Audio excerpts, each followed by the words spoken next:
All right, so we're in between Costa FLW Series events. We just got done with Lake Erie a little while ago, and we got a little bit until we're going to the St. Lawrence River. So I decided to stick around home, fish a couple events on Cayuga Lake. It's a lake I grew up around. We had a cottage on it when I was a kid. Got married on the lake. I fish the lake quite a few times each year. It's a great lake, loaded with big largemouth, big smallmouth too, but primarily fish largemouth in the summertime. And I really just kind of wanted a break. I didn't want to put much time up on the St. Lawrence prior to the event.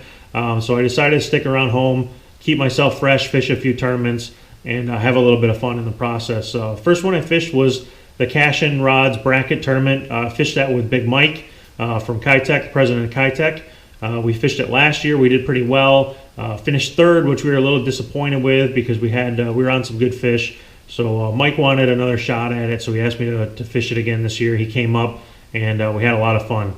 The other event I fished was a New York Bass Nation event on Cayuga Lake, which was 2 weeks later than the Cashin event, and did pretty well on that too. Ended up using the same baits both tournaments. The pattern was a middle of the summer deep pattern. The fish were set up. They weren't going anywhere. I actually caught most of the fish in both tournaments right on the same area.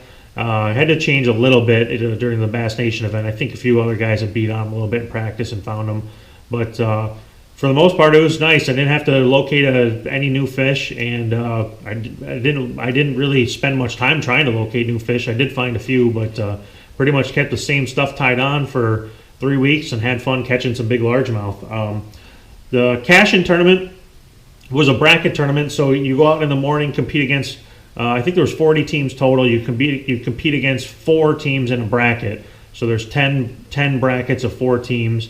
And you just got to have the highest weight in your bracket to advance to the afternoon session, which the morning sessions I think was 5 hours, and the afternoon session was 3 hours, I think. So Mike and I had a good first session. I think we had 19 something, about 19 and a half pounds. We got to make sure that you catch enough to get through, but you got to make sure you don't burn your fish, so you have nothing for the afternoon, which that's what we did last year. We burned our fish in the morning and didn't have much in the afternoon. So in the morning we had about 19 and a half pounds, maybe 19 and 3/4, something like that.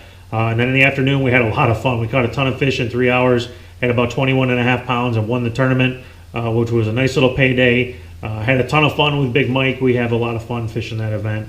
For that event we pretty much just used a drop shot. We were fishing some deeper rock with a little bit of grass hanging around and a little bit of grass growing up. And we used a 5-inch easy shaker on a drop shot. Okay, so I don't know how well you can see this, but here's our setup. This one cut right off my rod, cut right off my line. I use a 1/0 or a 2/0 fine wire extra wide gap hook. I don't use the super wide gap or the super line hook. I just like the regular worm hook. It's a Gamakatsu, I think, 2/0 hook that I use, 1/0 or 2/0, like I said. It's a little bit lighter line. You don't want to have that flipping hook, and I'm using it on spinning tackle, so I don't want to have a really beefy hook and have to drive the hook home. A lot of times a largemouth just kind of is on there, and you just end up pulling back as he pulls away from you, and it's really a mush bite. These fish were eating it a little more aggressive than that, but a lot of times, especially if you're around the grass, it's a mush bite. So that's my setup when I'm drop shotting an easy shaker, and you can do a couple different things with it. I did a couple different things with it in both these events.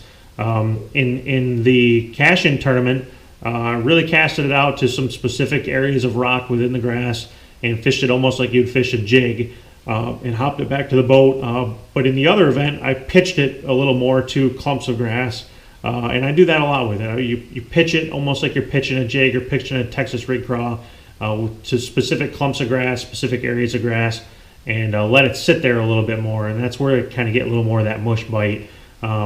Use a 3/8 ounce or a 1/2 ounce weight. Use a little bit of each in each event. There was both events were pretty calm, so it wasn't a wind thing, but the second event we had a lot of rain, and there was quite a bit of current. Actually, for a finger lake, it's very odd, but there was quite a bit of current running through the lake, so I had to use a 5/8 ounce weight in that event to keep the bait from floating down the lake. So again, 5-inch easy shaker did most of the damage. We used that bait both years actually for the event. The other thing we did, and I did, was use this one's still tied on here, so I used a 1/2 ounce Model 2 version 2 football jig, and this one is in the brown and purple color. Just got a little 3-inch trailer on there.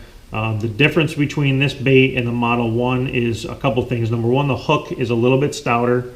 I don't know how well you can see that with the lighting, but the hook is definitely a little bit stouter and has a lot better bait keeper on it. So I'm going to wreck this bait pulling it off here because it is such a good keeper, but it is a double barb keeper. I hope you can see that. It's a double barb keeper, and it really holds the bait on there well. The fish really isn't going to throw that off. You're going to be able to catch a bunch of fish before it comes off there. Even smallmouth. Smallmouth love this little jig, and they have a hard time throwing that bait off there. You don't have to use glue or anything like that anymore. The bait stays on there a lot better. You can catch at least double the fish on a trailer that you could catch with the traditional Model 1 with the older hook keeper. So big improvement to Model 2 version 2 football jig. And I used that one primarily around the rock. Obviously, I didn't throw it in the grass, but if the bite slowed down a little bit on the drop shot, then I'd pick up the jig and throw it in there. And the afternoon of the cash-in tournament, I actually caught quite a few fish on the jig. I think Mike ended up catching some on the jig too. For whatever reason, it just seemed like that jig was a little better. Maybe we'd thrown the drop shot in there a few too many times. And then I also caught a couple, not very many in these events, but a couple on a Fat Swing Impact, just rigged on a regular ball head, jig head, 3/8 ounce primarily. Again, this was more in the grass actually, even with the open hook. Grass wasn't growing very tall this year, and I tried to actually hang it up and pop it out a little bit. Threw it around the rock a little bit, but use a 3.8 inch or 4.3 inch, either one. IU pretty much, the fish there eat a lot of perch, so I like the IU color anytime around perch. And caught a few fish on that. I don't know how many we weighed in on that, but definitely contributed to a few fish during the tournament. So the cash-in tournament, like I said, me and Mike were able to win. Went 2 weeks later, I went to the New York Bass Nation event. I had just over 18.5 pounds for that one and finished 6th, so that was a pretty good finish. Just kind of a jackpot tournament. I didn't fish all the tournaments, so I wasn't in a points race. Just it was a tournament I wanted to go have some fun in, and threw the same stuff through the easy shaker, through the jig, and through the swim bait. Caught a ton of fish. Both events had an absolute riot, and it was really a nice change up from the high pressure stuff in the Costa series. Got away from the smallmouth for a change for a little while, which was a fun break, and had a lot of fun on a lake I fished since I was just a little kid, and really where I grew up learning how to fish. So if you're in the area and you're fishing Cayuga Lake, those are some good baits to try out. Work anywhere in the country really, and you can check them all out on KiteTechUSA.com.